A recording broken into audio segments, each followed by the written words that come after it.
ललकी डोलिया में बैठी आवे मैया है सखी। ललकी डोलिया में बैठी आवे मैया है सखी। ललकी डोलिया में बैठी आवे मैया है सखी। ललकी डोलिया में बैठी आवे मैया है सखी। सारे जग के करेली कल्याण है सखी।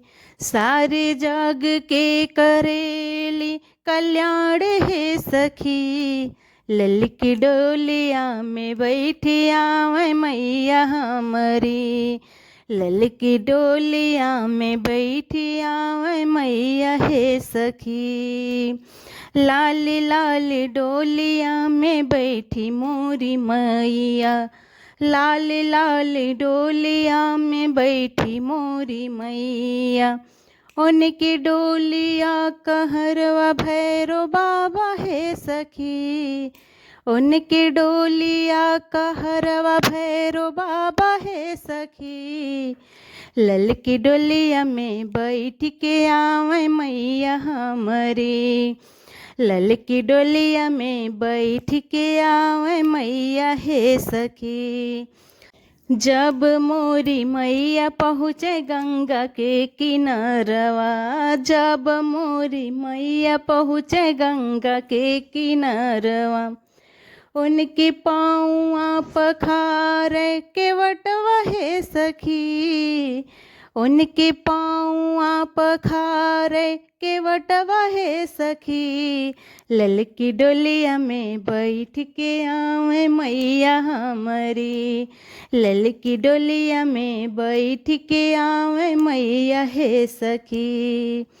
जब मोरी मैया पहुँची मालिनी दुआरिया। जब मोरी मैया पहुँची मालिनी दुआरिया। मैया के केसिया सवार है सखी। मैया के केसिया सवार है सखी। ललकी डोलिया में बैठ के आवे मैया हमारी। ललकी डोलिया में बैठ के आवे मैया है सखी। जब मोरी मैया आवे चौकी पे बैठ। जब मोरी मैया आवे चौकी पे बैठ।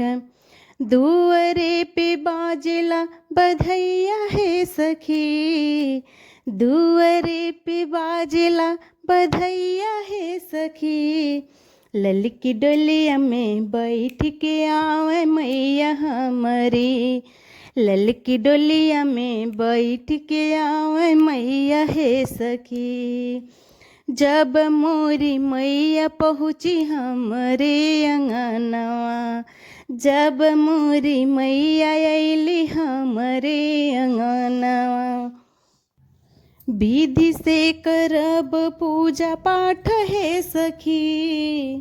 विधि से करब पूजा पाठ है सखी।